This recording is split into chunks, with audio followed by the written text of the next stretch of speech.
Welcome to the Operation Game Night podcast. We're back and better than ever. And today we are going to do a trick-taking ranking. Try and say that 3 times fast. He's 3 times as fast as all of you. He's Clayton Gable. How you doing, Clay?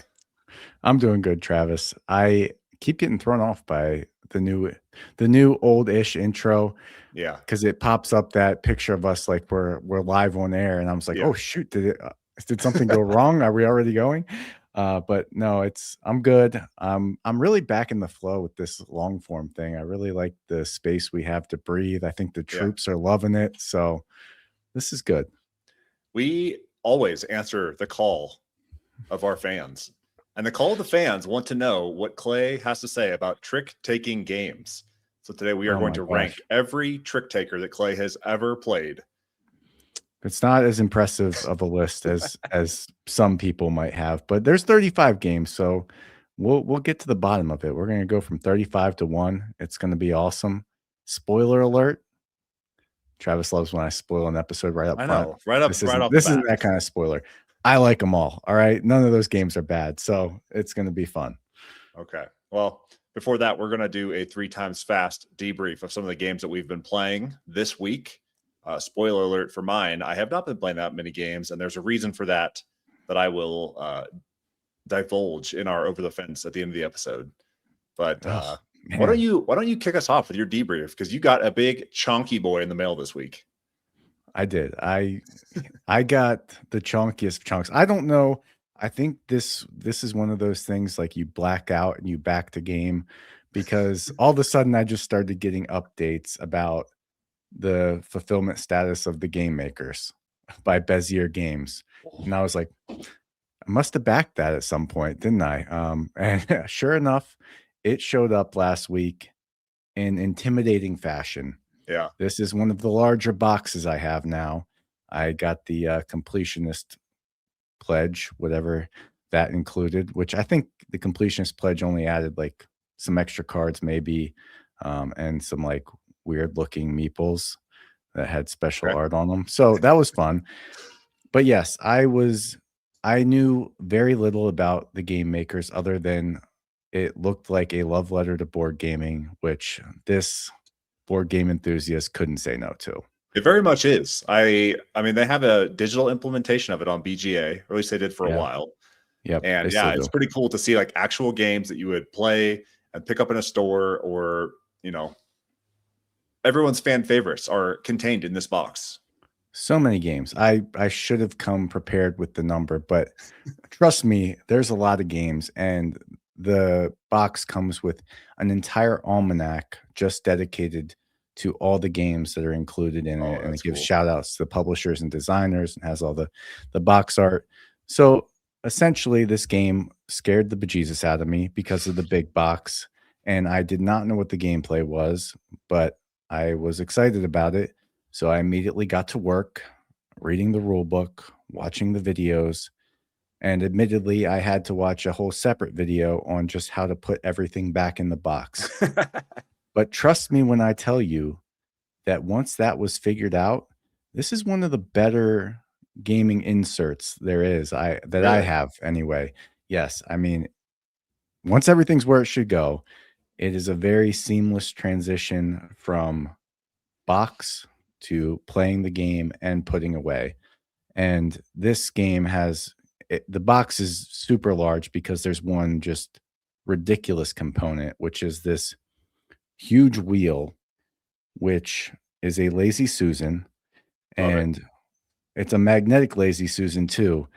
Even And better. in the box, there's a separate like knobby turny thing that when you set the lazy Susan on the table, you also take the little knobby out and magnet it to the lazy Susan, and then it like is like a little like forklift steering wheel that you use Oh, to turn the wheel what do I call as it? the Like gameplay. in cars, like the suicide handle or whatever. Yes, it's like Yeah. that. Yeah. Cool. That's So awesome. anyway, that's this is all production notes, but box insert great, lazy Susan awesome. Gameplay, let's talk about that because that was the big question mark. So this was designed by Ben Rossett, who I believe 90% sure he designed or was part of designing Fromage. Okay. And this game shares a lot of similarity with how the core system of Fromage works in terms of the placing of workers and getting certain level actions and then having to wait for your workers to come back to you. So essentially, you have these different wedges of this Lazy Susan, and every turn, and this is simultaneous gameplay, every turn, anybody's forklift who is in the ready wedge can move that forklift either 1, 2, or 3 spaces forward to gather resources that are either level 1, Ah, 2, or 3. Spoiling it, Travis. I know. I'm sorry. I don't know Yeah, what happened. Travis I is have to going. cancel it. Anyway, we have our wedge. You can move 1, 2, or 3 spaces forward, and you will get either a level 1, 2, or 3 resource. And the resources change as the wedge moves. So maybe in this turn, the level 1 resource is wood, which wood resource also are meeples. And the level 2 resource is plastic, and the level 3 resource is cards.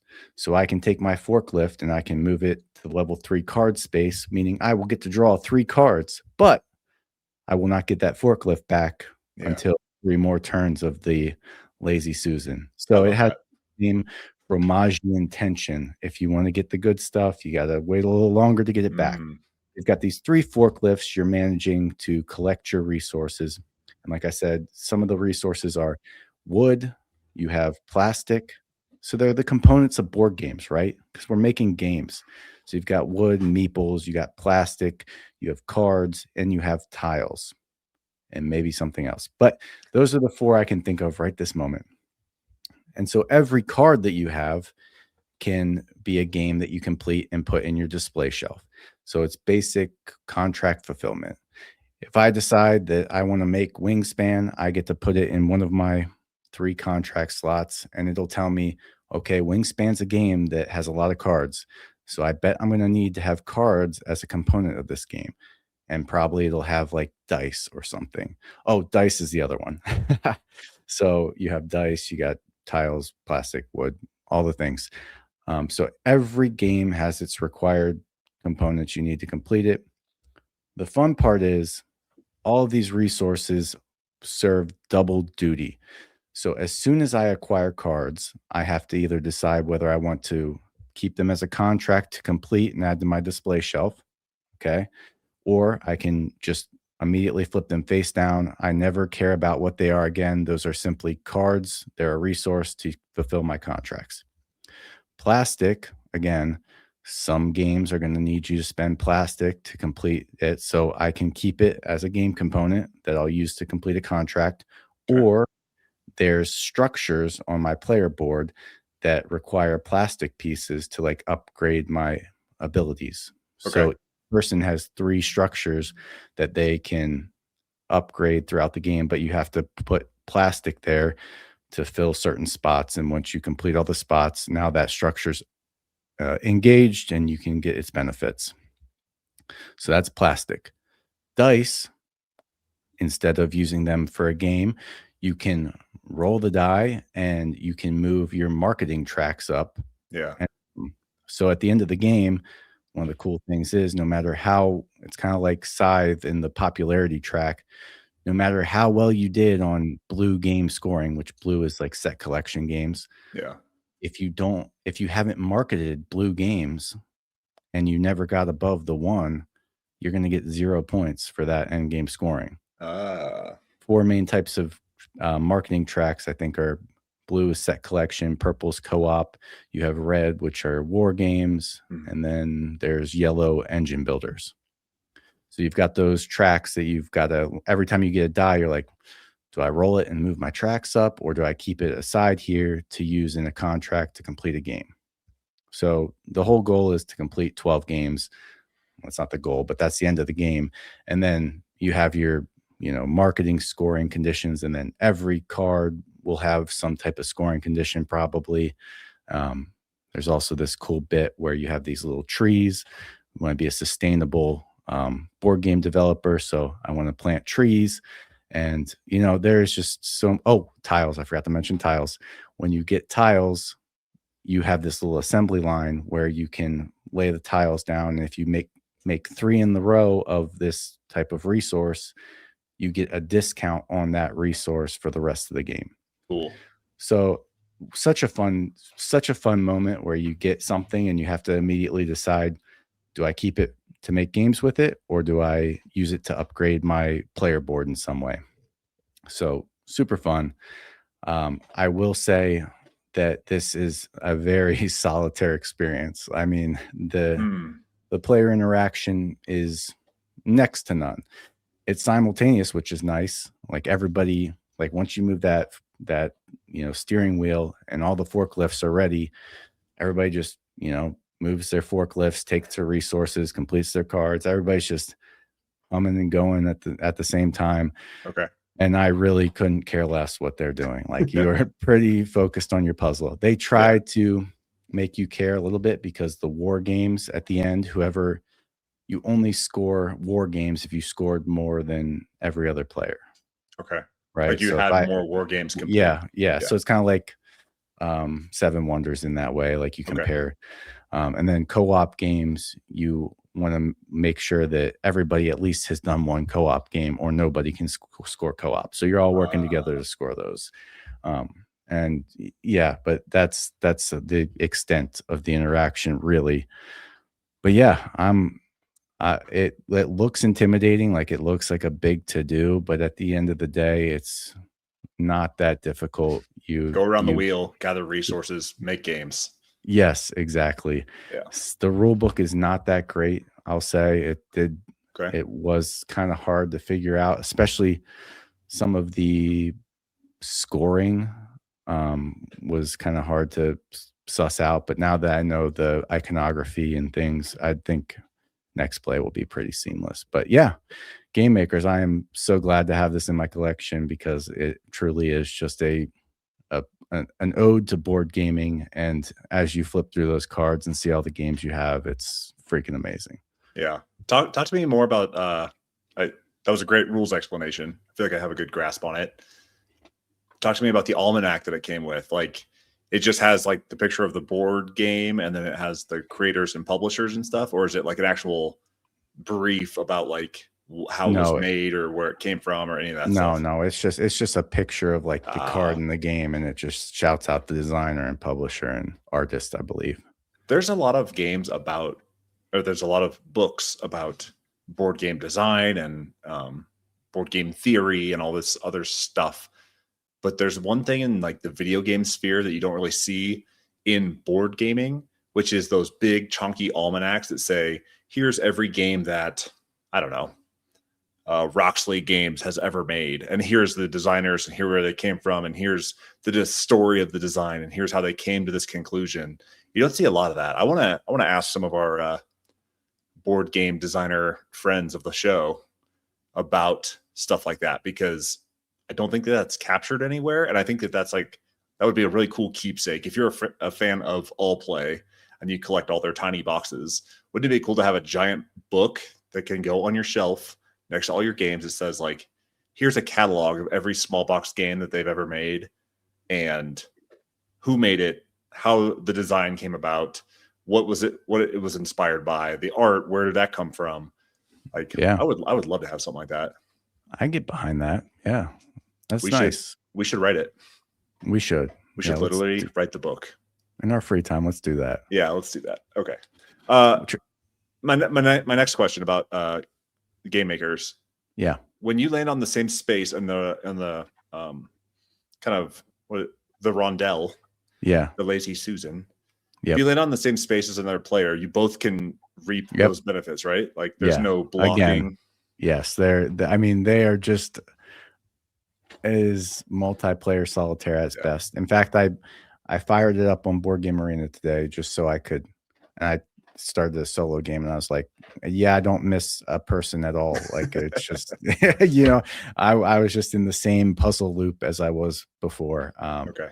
It's not necessarily my style of game, but if I was going to play a game like this, it would certainly be this game because the production is just so top notch and the theme is, wow. Okay. It's pretty easy to market a game about making board games to a bunch of board gamers. So yeah.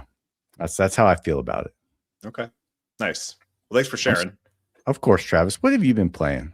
I had the chance to play First Giants, published by Space Cowboys. The designer is Matthew Dunstan and Brett J. Gilbert. Artists by Maud Chamel and Jessica Cognard. This is a re-implementation of Elysium, which is a worker placement set collection game where you are going out to dig sites to collect dinosaur bones.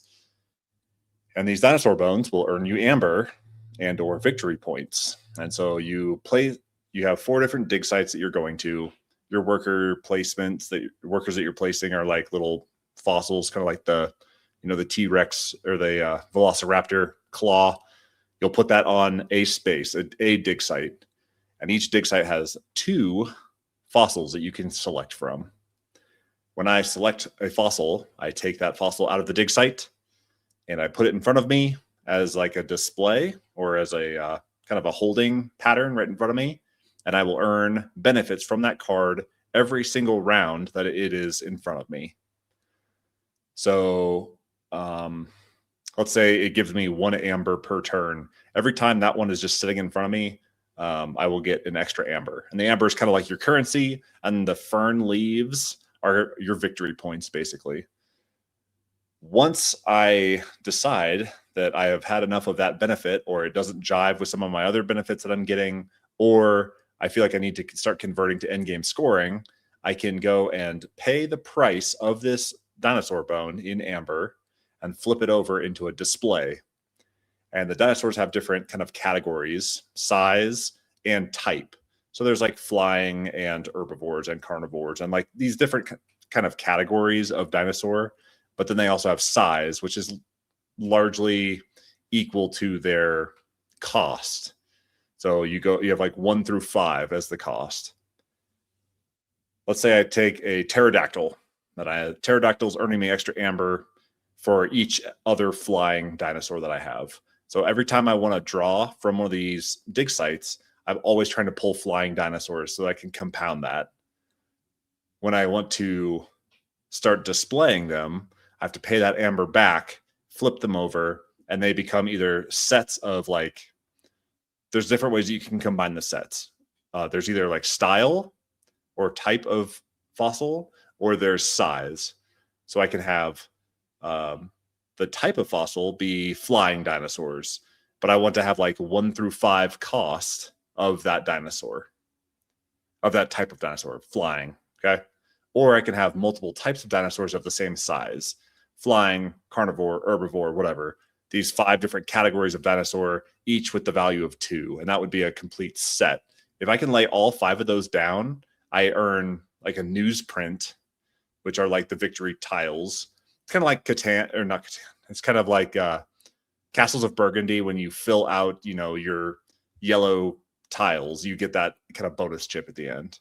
Yes, it's Same always exact. good when you can relate things to Yeah. games. I know. Look at There you go. you Same made a exact thing, connection in right? my Like brain there. you're trying to snatch those kind of bonus points at the end, and once I lock that down, it is mine. And once I have that set of 5, I lock that down. That's mine. That'll be in-game points for me. Some of them, though, will come to me if I have the largest group of flying dinosaurs or whatever. And I will hold on to that until somebody else has a larger group on display of flying dinosaurs, and they can steal that from me. And some of these victory tiles, these like news tokens, are worth more points than others. They're largely either 3 or 5 points. And that's kind of where the variation in the game comes, is these different news tiles or the different types of sets that you're trying to complete when you display the dinosaurs. That's really where the main variance comes from. The set collection and the worker placement is like you're picking one of 4 spots and picking one of 2 dinosaurs per dig site that you're going to. Once I pull that dinosaur out, that space is not empty for the rest of the game. I don't block anybody from going to that dig site because the draw pile has a face up dinosaur that everyone can see that is then going to immediately fill the spot that I took. And so I don't know how much the worker placement really adds to the game because you're not blocking anybody from dig sites and everyone can see what's coming next. me taking a flying dinosaur does not preclude the next person from taking the one that's on top of the draw pile. So I don't know how I feel about the worker placement. I don't think it adds much. I do like the set collection and creating synergies across your different dinosaurs, but I don't find it interesting enough to make this like a go-to worker placement set collection game, you know? Like if I were to play something like this where I'm trying to create synergies across cards, kind of like an engine builder, it would be something like Wingspan, right? Yeah. This kind of feels like a stepping stone from Wingspan into other types of games like worker placement. But I don't think it does anything interesting enough to really, excite me Oh much my about it. gosh. I am so glad to hear you say this because I saw this game at the local game store and I Okay. just had the feeling I was like, this is just going to be just another, I knew it would be fine, Yeah. and what you just said is like almost exactly how I felt about Pirates of the High Teas. It's like every games are so good at just being okay right now. Yep. But it's, that's not necessarily enough. When we already have tons of good games we like, it's like, yeah, there's a good formula that people can come out with, and they're going to make a game that's enjoyable. You're Yep. collecting things, you're making sets, you're scoring points. It's approachable. It has a good theme, but it doesn't do anything that really just moves you to your core. Yeah. The most interesting decision to be made in this game is when to convert your dinosaurs that are on hold into a display. Because if somebody is racking up amber and has the money to start paying off all the costs to flip these into a display, they can rack up a lot of in-game points all at once, but you're also kind of wrecking your engine. It's one of those Mhm. ones where you build up an engine where you're like reaping benefits based on card synergies, and then you break that engine apart to lock in game scoring points, and then you build up the engine again. And that's kind of interesting. There's a lot of games I think that do it better, but Yeah. I don't know. It just didn't excite me a lot, but it was worth trying. I think it's cool. But Yeah. man, I don't think it does anything better than other games to make me go back to this one for Yeah. long. That's exactly this. That's exactly like I was saying the exact same thing about Pirates of the High Teas. And it even had the worker placement thing that I was like, yeah, it's there, but at the end of the day, it's just a card game where Yep. you're collecting things to fulfill contracts. Like it just added something to just like, oh, here's a new mechanism to, make this a little different, but it didn't Yeah. make it different in a way that made it any more interesting, which sounds exactly the same as your worker placement. Like, yeah, it was there, but did it make it more interesting? Not Not really. really. Yeah. Yeah. Added one more popular mechanic to the BGG page, but that's about it. Yeah. So, well, anyway, well, I'm glad you played this so I can not have to. And not that it's bad. Like, there's not bad games anymore, really. I mean, Yeah. except Yeah. for It like, has all the modern trappings of board game design. It's just not exciting in today's board game sphere. yeah. That's Yeah. as succinctly as I can put it. If you want to give it a try, it is on BGA, which I played it a couple times there. Did not get me going anymore. So, yeah, this one might be dead and buried like the dinosaurs. All right. Move it on. All right, moving on. You have Can another I? game that you'd like to talk about? Yeah, I want to talk about one more, and this is we're going party gaming, all right? Okay. Because I was on, creeping on Facebook Marketplace. I don't know why I always feel the need to talk about how I get games, but I like to give the full picture to the audience Yeah. about just what goes on in my mind. But yeah, I'm creeping on Facebook Marketplace. Somebody's selling a bunch of games. I always look. I'm like, okay, what do they got? And there I see the box Pictomania. Oh yeah. And on it, I see the designer Vladil Shavatel. Now that's a household name. He's designed a couple good ones. Code names, Yep. not to mention that one. And so I was like, I feel like I had heard Board Game Barrage talk about Pictomania. Yeah. I don't remember if they loved it or hated it, but I know they felt strongly about it one way or the other. If I recall correctly, I think they love this game.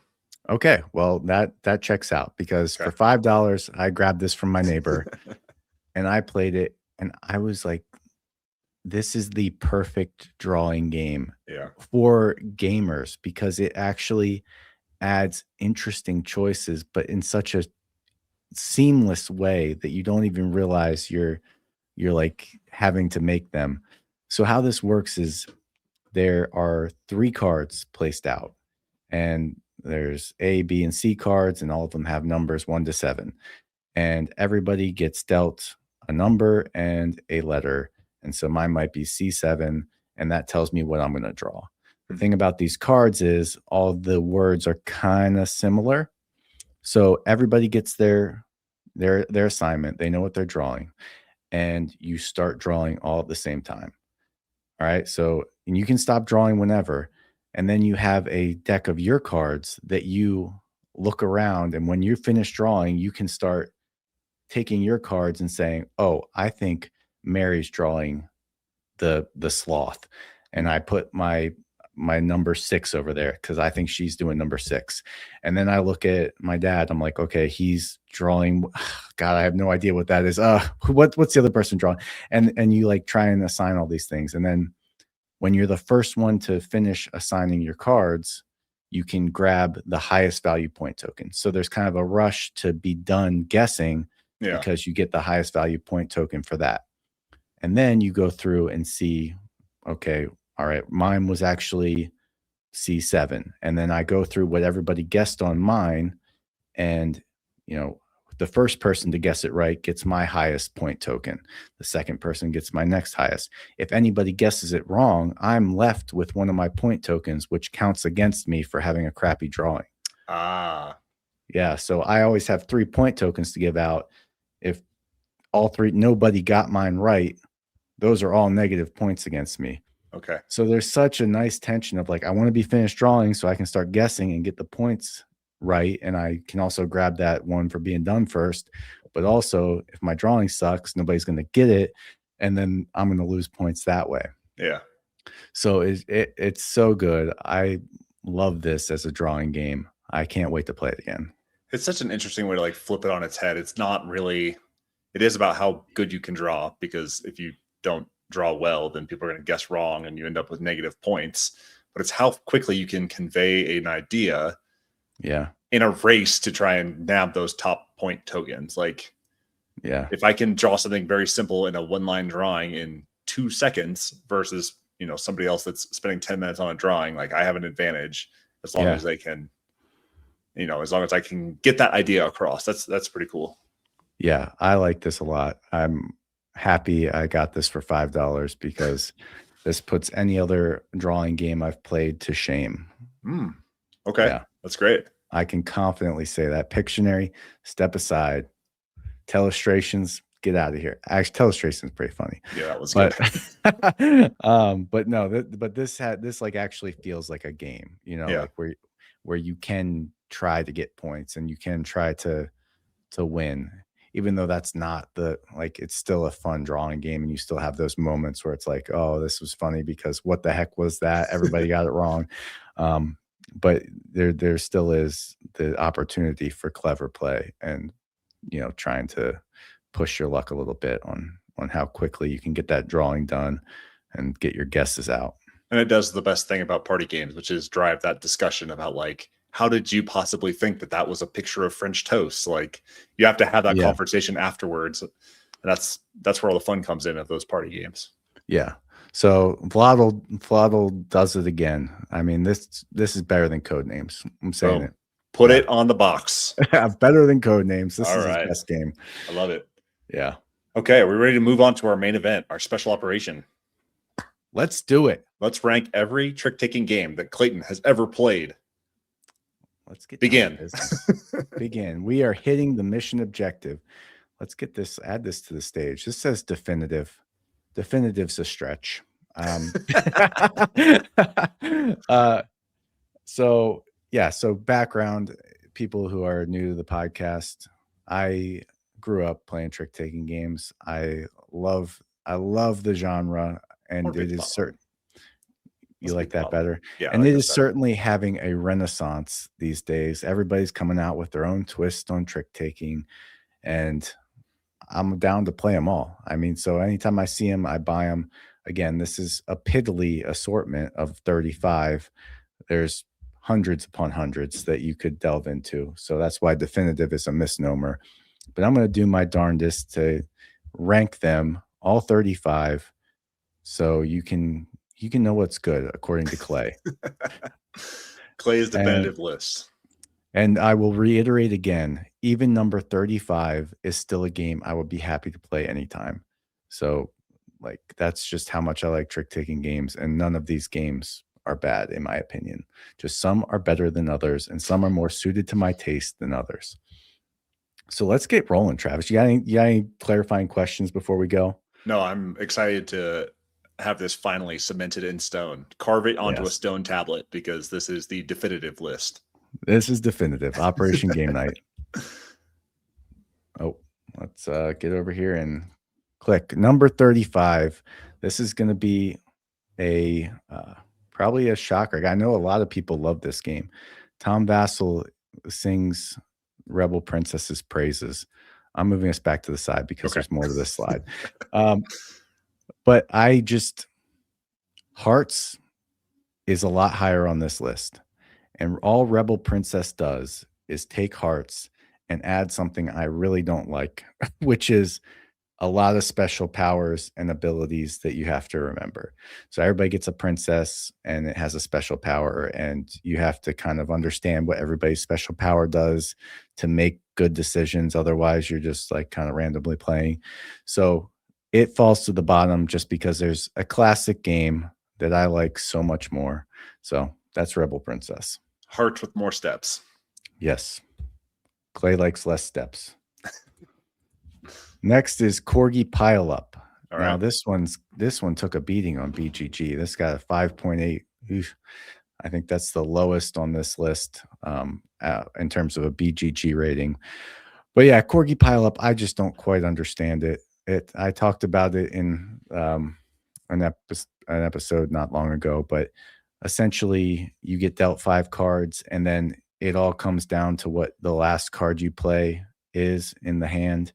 And then you move your little corgi up this corgi stack, and you don't want to be the first one to go over the top or else you lose. And then whoever's the last up there. So it's all a manipulation of how you get your last card to be what you want it to be. And I haven't figured it out. So that's why it's 34. Corgi Pile Up. Have you played this, Travis? I have. I like it fine. It's probably floating around the same level of enthusiasm as you, though. Yeah. Okay. Yeah. Again, especially compared to some of the other Gamehead games that came out in Wave 1. Like, this one felt like a little bit of the weak link, or maybe the runt of the litter. Oh, nice. Nice. So, yeah, I like it fine. Maybe I'll revisit it. It's on the shelf. Yeah, I won't get rid of it, but it's not my favorite. Next is 500. This is a classic one. It's, a team-based trick taker. It just has too many steps. This is, again, the ones towards the bottom, there's many reasons, but a lot of them are just, there's a game I like better and this has more steps to it. So yeah, I like Spades better than this because this has the weird thing where the jacks transform suits, and like now you have this weird ranking where the club jack is now a spade jack, and you have to keep that in mind. And also like the different suits have a different hierarchy in terms of scoring points. It just is it's a little extra, and yeah, I prefer Spades. Never played it. Yeah. Next is Wicked and Wise. Did I play this with you, Travis? Yeah, this one's cool. I like this one. It's an interesting concept. Like one person's a dragon, the other person's a mouse. The mouse is trying to help the dragon. I honestly can't remember it that well. I played it many years ago. I know this is one of the few I actually got rid of. So that kind of speaks to it, I guess. But yeah. This is one where one plays the number and the other plays the suit, right? No, that's a different one. Oh, I thought this one did the same thing. It might actually. Again, I can't remember this one that well, so I just threw it kind of where I felt like a game I can't remember that well and got rid of should be. It has the same type of dynamic where you're playing trick takers on teams. Yes, it's definitely team based, and one player's doing one thing, the other's doing another. So there you go. That's 32. Right. Wicked and Wise. It only gets better from here, folks. Brian Boru. This is Oh, yeah. not where I'm going to give you a better analysis. This is just trick taking as part of a larger game. So I liked it. I just didn't really hit the one time I played it with other people, so it moved on. But essentially, you're playing tricks, and the tricks correspond to different regions of. I guess is that Scotland or is it a Ireland. different Ireland? High King of Ireland. It says it right there. God, it's There it almost is. as bad as when I said, "What do you call a Japanese warrior?" God. Okay. So yeah, Brian Boru. This is kind of an anomaly on this list because it's part of a much bigger game. This is almost like having arcs on here. I don't know Yeah. why I put it on. Trying to move up in like marriage Yeah. tracks and domination tracks and all sorts Yeah. of tracks through trick taking. Tracks and trick taking. I think I put it on here mainly. This was a last minute ad just to get to an even 35. So I can't wait for the tricks and tracks ranking. Tricks and tracks. Yeah. Every game that has trick taking and track manipulation. Oh yeah. Okay. We'll get there. Origin story number 30. You hate to see Stonemeyer this low because I'm generally a fan, but this just never was for me. It has everything I bellyached about Rebel Princess. You just keep getting more abilities, and it just becomes to a point for my brain that I just can't keep track of my own abilities that influence the game, let alone what my three other opponents might be up to. So again, too much. Pies, small box all play game. Yep. This one is one that you are doing contract fulfillment through trick taking. So every time you play a trick, whoever had the highest number gets to draft one of the cards played to the trick first. Those cards can either give you a contract you need to fulfill or be fruit that you can use to fulfill a contract. I just found it a little clunky. Every time you played a trick, you had to go through then this draft thing. It made it kind of drag on for a while, but it was a cool concept. It's got some cool decisions about like, do I put down the ingredient that I know that they need, or do I try and manipulate the numbers that I get the choice that I want? Yeah. Next is Pumafiosi. This is a Knizia and Bitewing game. This is another one. Honestly, this is going to happen a few times where I played this so long ago, I can't remember exactly how it plays. I do know the main thing is you win the trick if you're the second highest. You don't want to be the highest. Yep. And then there's some like ladder ranking system that gets manipulated throughout the game.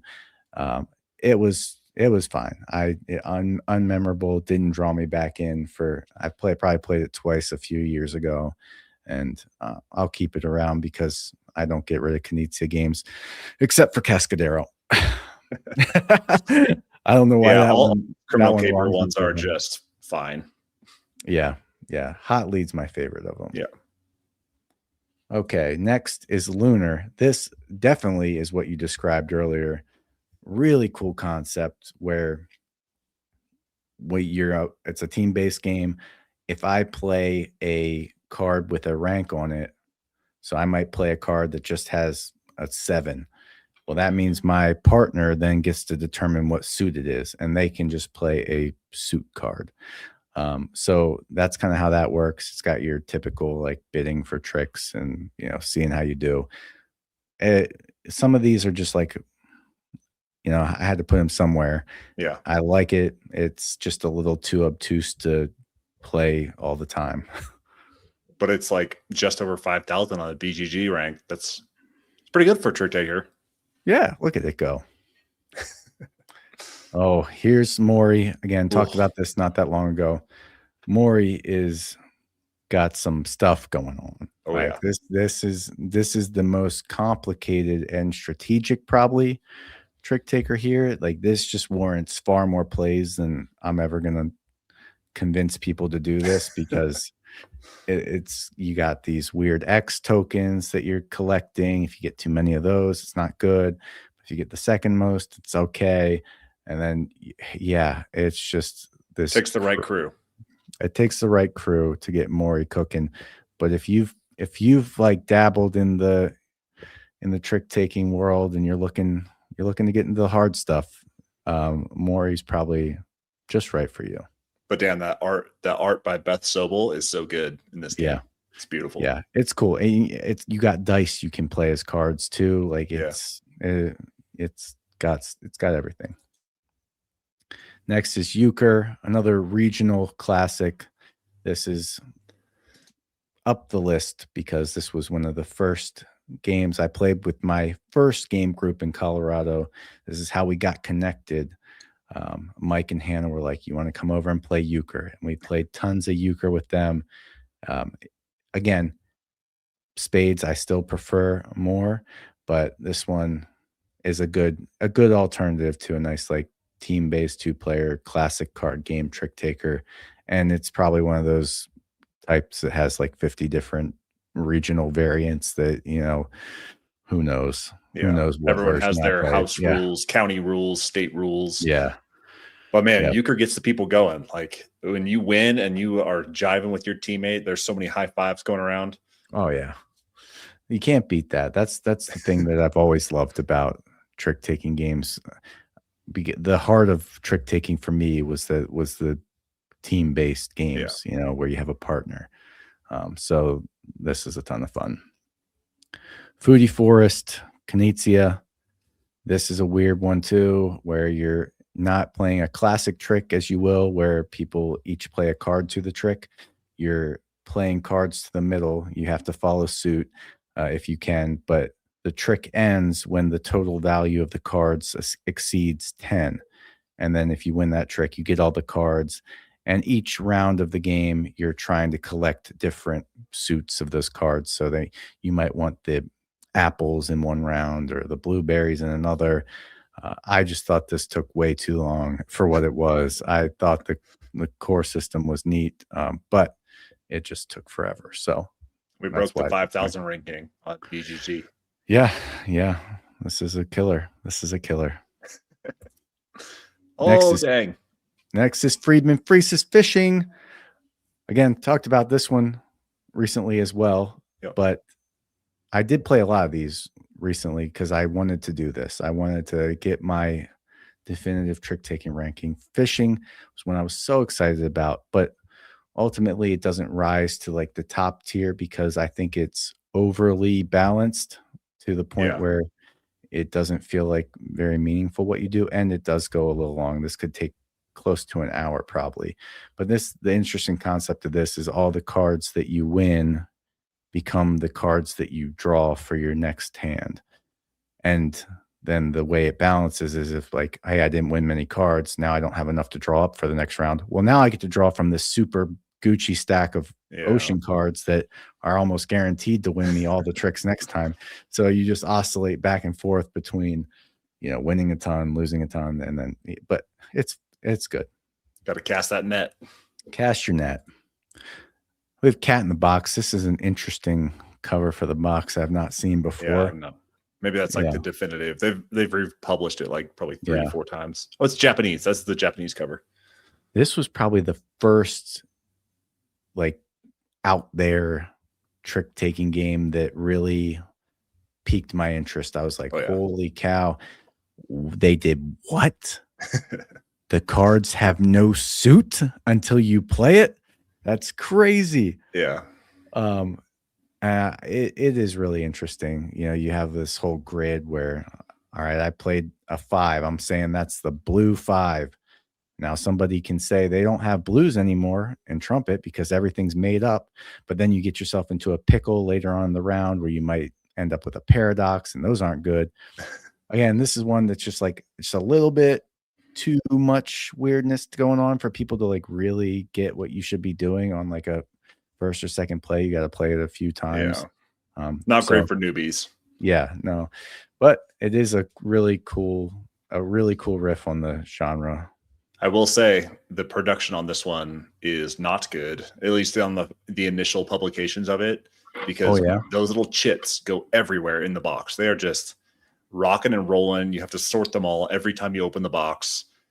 It is truly the cat in the box paradox, because are the chits everywhere, or are they in the place that they need to be? And the answer is they're always in They're everywhere. disarray, but you have to open the box to find out. Absolutely. That's Cat in the Box. Next is Prey, a tiny box from All Play. The shtick here is your cards are double-sided, kind of like Scout. The top has a number, the bottom has a number. You have your Predator and Prey value on each card. The first half, every hand, you play the first 6 tricks with the Predator side, and then the next 6 tricks with the Prey side. So halfway through the hand, you flip everything over, and now you have a whole kind of different set of numbers. So you kind of have to manage what your bottom half numbers are going to look like. And the thing I like most about this game is that it takes away your power to bid. You roll 2 die at the beginning of the round, and you can choose to pursue either one of those numbers as the bid you're trying to hit. So I could roll a 6 and a 1, and I'm like, okay, well, do I either try and win 6 tricks or 1? And I like that. I like that. You know, sometimes bidding's kind of stressful, and you're like, I don't know what to do. And I like that it just says, hey, just roll 2 die and, you know, see which one you can try and get. Shoot for it, and then it feels like it's not your fault if you don't get it. Yeah. You can be like, well, I couldn't. There's nothing I could do. 3 Witches is great. 2 versus 1 trick taking, really unique concept. The only problem with this game is you have to have just 3 people. But yeah, and it's kind of, it takes a little bit to kind of figure out because it's doing a lot of weird things, but I like it a lot. It's 20. Those that are listening and not watching, we're at number 20 with 3 Witches. Yeah, I probably should be doing a better job announcing. Or just go back and watch the YouTube video if you want to see what's up. Like and subscribe. This is a killer slideshow we're going through. All right, 19, Jekyll and Hyde versus Scotland Yard. I love this one. Cooperative version of Jekyll versus Hyde. I think this is great. I do like cooperative trick-taking games, as you'll see later. No spoilers here. But I do think this is kind of hard. I've played many a time with Mary, and it feels like it just kind of comes down to that last couple cards in the city deck that you're kind of playing against. And it's like, well, you know, sometimes it can feel pretty hard to beat that. But what a intriguing design that it always comes down to those last couple cards. Yeah, like you're never like so far away at the jump that you can scrap it and just start over. Yeah. But like when you get close, it's always like to the very, very end. Yes, very true. Next is Lose or whatever. Lose. This is a Taiki Shinzawa game. Number 18. We're on 18, everybody. And this twist here is that your cards, you face outwards. So I do not know what my cards are, but I can see everybody else's cards. I do know the suits of my cards. So I can see, like, I have 4 purple cards. I don't know what they are. I know the order they're in, but I don't know exactly what they are, but I can look around and see what other people might have. And so you're just trying to play and win and bid and win tricks. So I like that. I like that there's just that one core twist, but otherwise it's just like, hey, I'm bidding on how many tricks I'm going to take. Yeah. Cool. You'll see that's my jam. The one core twist is what I like. Just one twist. Yeah, just one twist. Don't twist me around too much. I get lost. All right. I'm going to be honest here. Number 17 is Fox in the Forest Duet. Number 16 is Fox in the Forest. I played both of these probably 6 years ago, and I thought they were good enough. I got rid of them both, but I suspect that I like them better than what I thought I did at the time. Okay. if you will. And I know these are both highly regarded, and I'm itching to play them again. So I'm putting them at 17 for Duet and 16 for Fox in the Forest. Fox in the Forest has the thing where, like, you kind of either want to go low or high or keep balance. I can't remember, but you either get a lot of points for one thing or it's got like a push your luck situation. We'll revisit. We'll have to revisit that one. Yeah, we'll revisit when I play Fox in the Forest and Fox in the Forest Duet again. Incredible. 15 is Spades. the OG trick taker that got me into maybe just gaming in general. But yeah, I've played it more than any other game probably, and it sits here at number 15. There's something so beautiful about just having your teammate and being in sync with them Yeah. and getting your bid just right and just rubbing it in your opponent's faces when you make them take sandbags or, just, oh my God, just so many good memories playing spades. Mentioned all the way back in our pilot, spades. Yeah, this has been a through line for me. Next, we have Sail. Love it. Yeah. Co-op, 2-player only. You're playing cards and tricks to move a ship through an ocean. Talk about novel. What a fun game. And they made it a campaign game too. Yeah. Yeah. This is great. And they're making Sail Legacy, which. Yeah, that's the campaign game. Oh, well, it's kind of a mini campaign game as it is. Like you go through the different levels. Like, Legacy then. Okay. Yeah. Same. Squabble over it. Did you back that? No. Because I like Sail by itself. Like I don't need more steps in Sail. Like I think it's perfect just the way it is. It is a unique thing. Have you heard the All Play guy talk about Sail Legacy though? He talks about it like it's closer to Gloomhaven than Sail. I don't know if I can handle that. Like, what are the odds that I'm going to get that played versus playing Sail, where it's just play one card from your hand and we're going to move in the direction that is higher. Yeah, that's nice. Number 13 is Yokai Septet. Nice. Another team game, 2v2. The thing about this is you're trying to collect the boss yokai, which are the 7s of each suit. So I don't really know why it's higher than spades. I think it's just more contained than spades. Okay. Like, spades can kind of drag on for a long time. Yeah. This can be over in a good, like 30 minutes, the way the rounds are structured. But it has a very similar feel to it. Septet, do you play 7 rounds? No, septet means the 7s are what you want to get. Well, yeah, I know that sept is like 7, but I didn't know if you played 7 rounds. Like, I'm pretty sure you play till somebody gets a certain amount of wins. Maybe 7. Maybe 7. It could be. It's all about the 7s, Travis. All right. Pinatas. Oh, love it. Yes. We're at 12, by the way. Pinatas is 12. Pinatas is 12. I love pinatas. It would be higher, but there's one that just is a little bit better. Oh, In pinatas, you don't want to be the last person. So every round you have a goal number of tricks that you want to get. And you want to get that goal second to last. Because if you're last, you kind of get screwed. So when I achieve 3 tricks, I get to score points for every trick that anybody else who has achieved tricks before me has. So I want as many people to get tricks as possible before I get 3. But if I wait too long, then I just get to score points for the tricks I have. So that's the cool piece of pinatas. And then it adds these funky cards that let you split tricks, and it's just a great game. Next is Mino Dice. This is essentially just a party game, really. I mean, number 11, I just find it so fun to do your best to bid. Like, I've got a lot of cool looking dice behind my shield, but when I go and roll them, they could end on a face with a flag, and my Minotaur, which is technically the trump of all trumps, could just do me nothing. So you have to be okay with just crap going wrong. But it's fun to just randomly guess at how many tricks you think you'll win, and then if it works out, that's fun. Yeah. I kind of equate this to like the crits and tricks.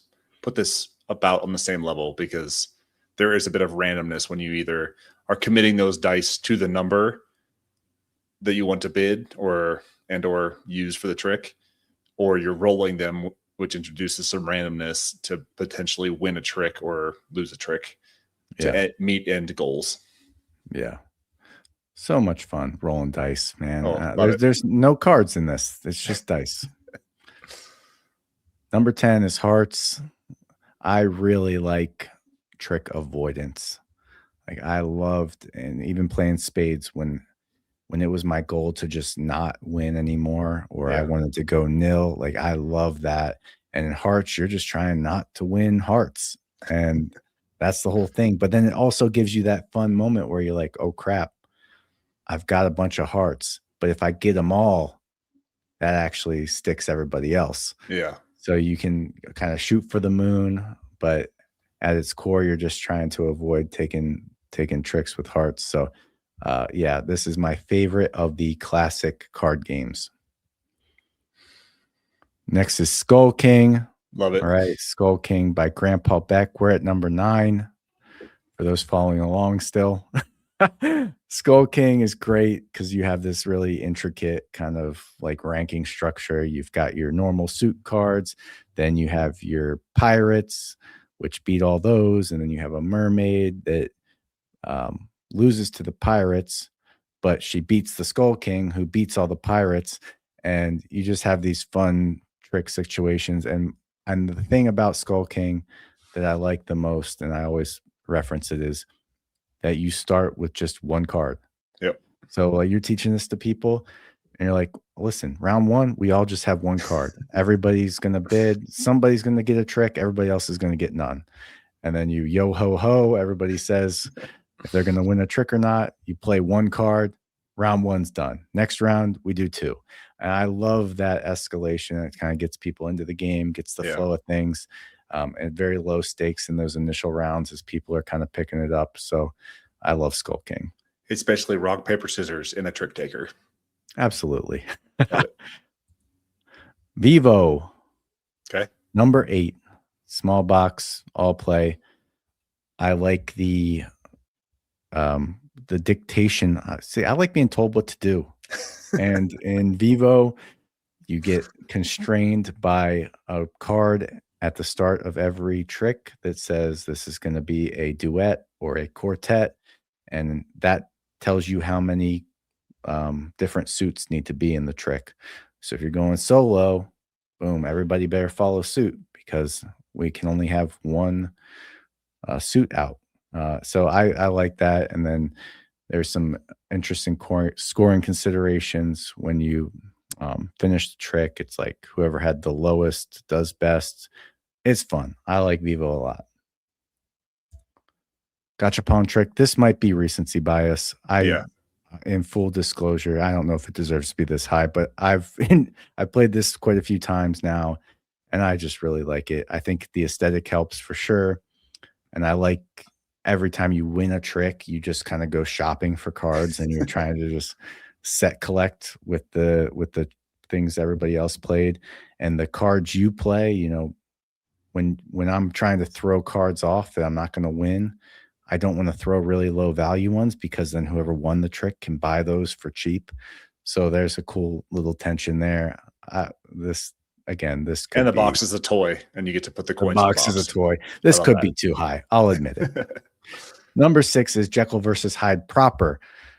This is my most played 2-player trick taker. Mary and I go nuts on this. Okay. Mary always wants to play Jekyll versus Hyde. One person wants the amount of tricks you win to be fairly equal. I probably which one of them's the normal person? Jekyll. So Jekyll would like everybody. I win 4 tricks, you win 4 tricks. That's a good round.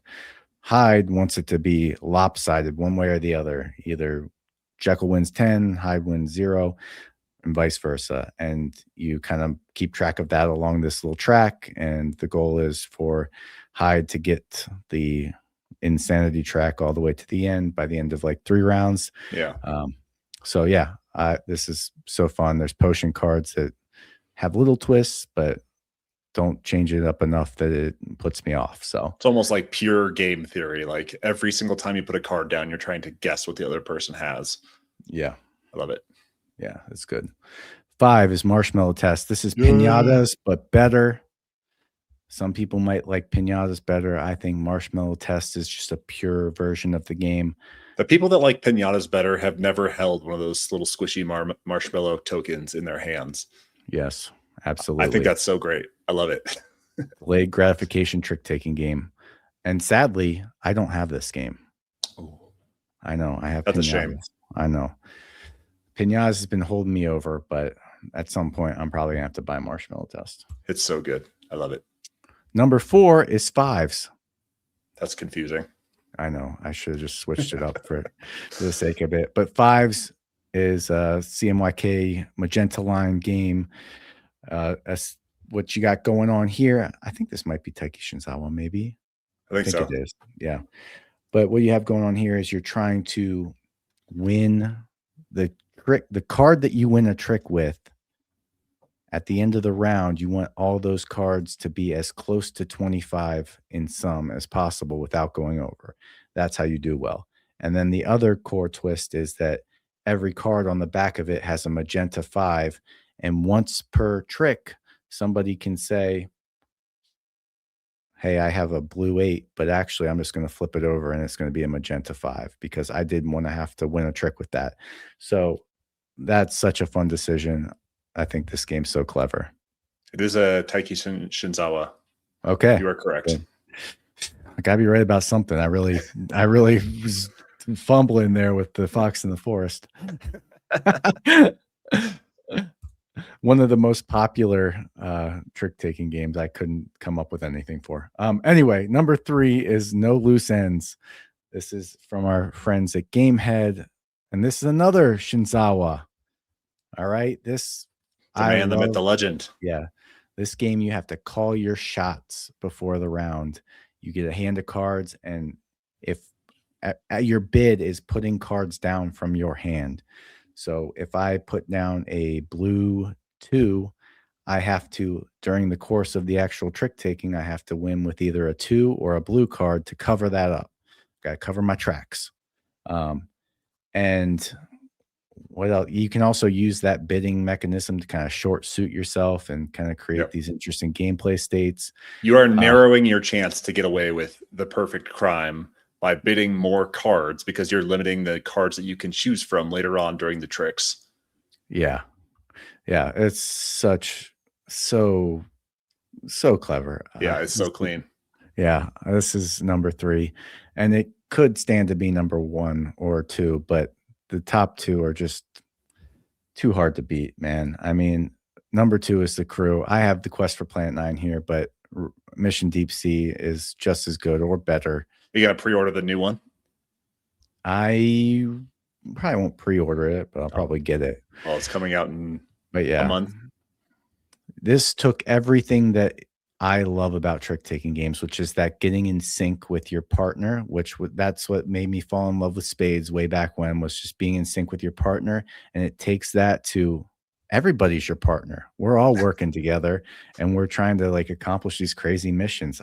Mary's got to win 6 pink cards and I have to win, all the Trump suits, and you're just, talking to each other through playing cards. And it's just a beautiful thing that happens. And yeah, The Crew just knocked it out of the park. This game, is top 100 on BGG for a reason. Oh, yeah. You can't beat it until you do. My number 1 took that core system of a pure co-op trick taker and just gave it an IP that I like. And a story. And a story, like as you go through, you actually hit the story beats of the Lord of the Rings, and you're doing the exact same thing as The Crew. You're all working together to achieve your mission. So it gets the nod just for the IP and, more story-based progression. But both of these games are so great. I mean, this has an 8.0 rating. That was the best of all of them. So I'm not out of step with popular opinion here, as I might be on some others. But yeah, man, this was an exercise. All right. I feel worn out. How do you feel about how I came down on these rankings, Travis? I don't think I would disagree with many of them. I know that you've played certainly more trick takers than I have. But the ones, at least like the last 10, I'm lockstep with you. I think that you had it spot on. This Yeah. Lord of the Rings Fellowship of the Ring and the Two Towers trick-taking game are I so haven't damn played Two good. Towers yet. The art is so damn beautiful. It's so Yeah. much fun. I can't get enough of those. I need to go bust these out right after this recording so I can play them. Yes, do it. Oh, Well, that was it. That's the definitive. That's the definitive Clay ranking. can you do me a favor and keep this ranking like on that spreadsheet? And then when we play new trick takers, I want to see where it falls in. Like we Okay. can just kind of give a Yeah. left and right bounds where it's at. Yeah. And then we can revisit this like 10 years from now and we can do the absolute definitive list. Absolute definitive. I still won't know what the heck's going on in Fox in the Forest. Played this about 20 years ago. Yeah. People like it. I'm just gonna keep Yeah. it at 15. I don't know. All right. All right. We did it. Special operation complete. Let's go over the fence real quick and talk about what we've been doing outside of board gaming. I'm going to let you catch your breath and I will tell you what I've been doing. Good. Please. So those of you that have been listening and you're like, Travis, why have you not been talking about any games? You're barely debriefing. You're barely weighing in on Clay's rankings. I'll tell you, if you've been watching on YouTube, you may have noticed that I've been a little fidgety lately. I've been in the seat kind of stretching and doing weird things and like stretching my arm. So I have not been playing many games at a table because it hurts to sit down at a table because I have some severe bulging disc and pinching of nerve bundles in my back. No. Yeah. So that has been causing me some great discomfort. It sucks to have to sit at a desk. It sucks to sit down. It sucks. I'm like losing feeling in my left hand. Things are not going well for Travis's back. I was barely sleeping this week, like getting maybe 2 hours a night because I was just pacing around the house trying to get my back to release or calm down a bit. Spent 2 days visiting the hospital so that they could jack me full of steroids and some numbing drugs. So hopefully going to get some injections here soon, but potential disc replacement in my near future. Oh, geez. Yeah. So it hurts to sit at a table and like even using the computer, like being on the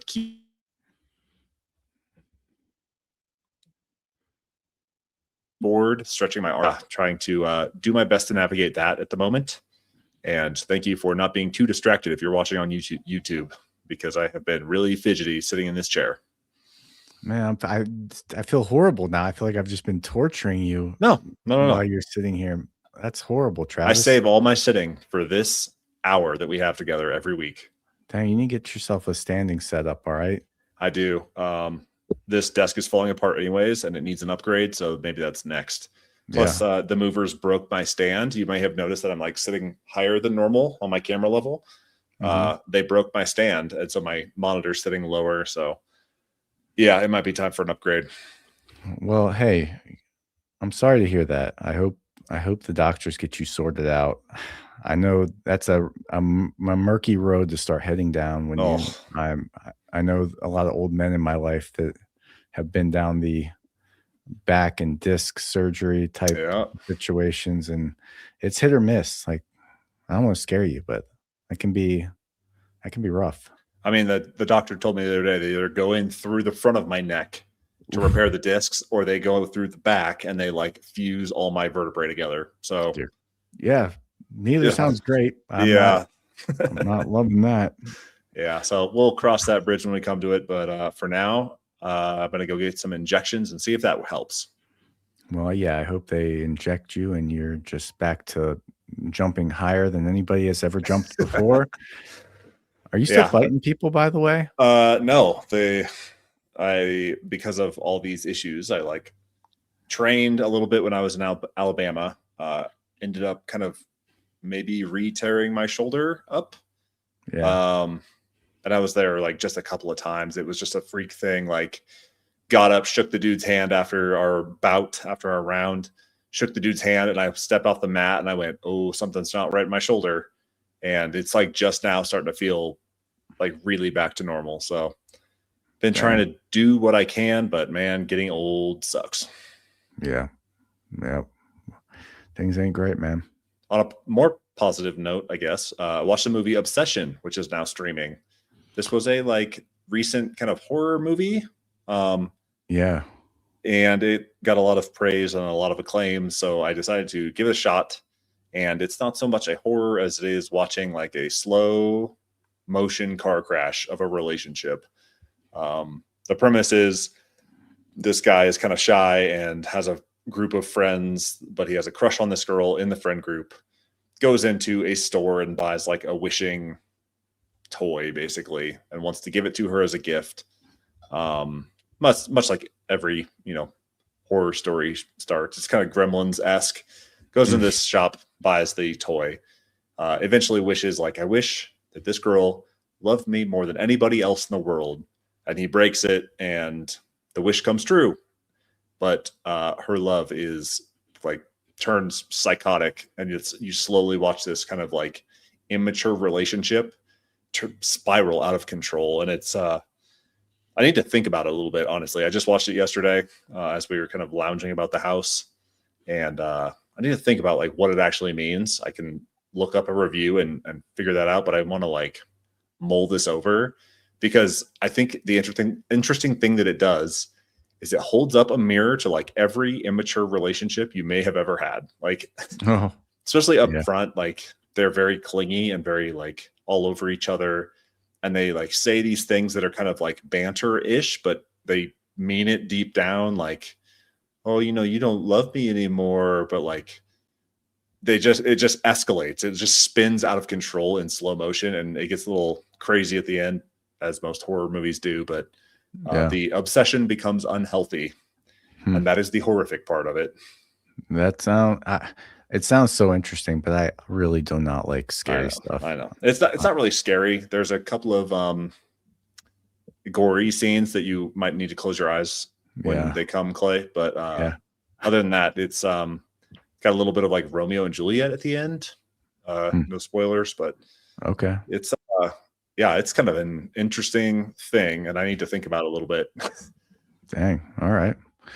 Well, that's it. My brother saw it. He thought it was awesome. But yeah, it wasn't like a super tiny budget and like a young filmmaker that did this. Yeah, they made it on like a, I don't know, $50,000, $100,000 budget. Like it's very low budget.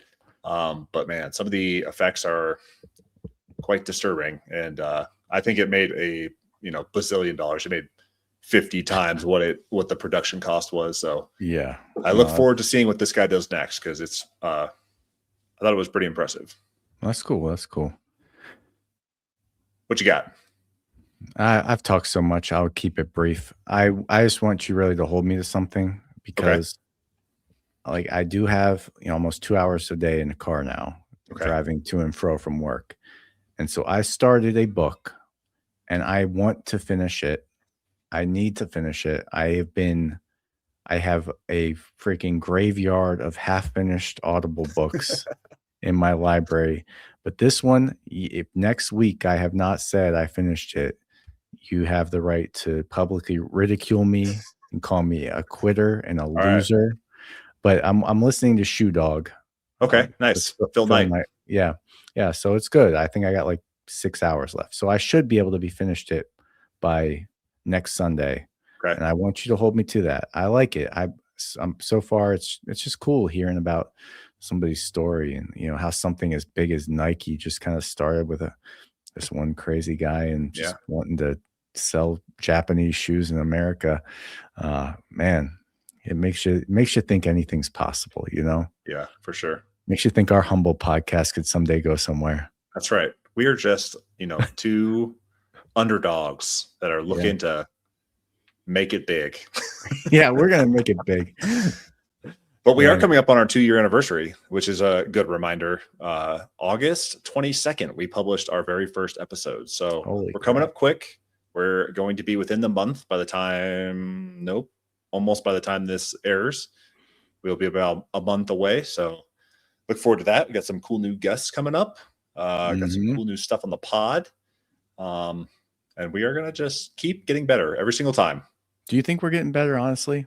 I will let the viewers decide. If you think that we're getting better, go ahead and leave us a review. If you think we're getting worse, go ahead and tell us what we can do to fix your needs, to meet your needs.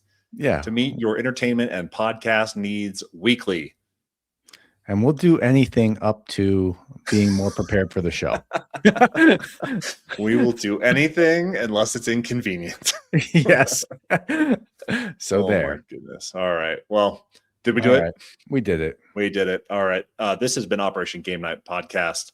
We have done the definitive trick-taking ranking. Try and say that 3 times fast. Yep. I have been Travis. He has been Clay.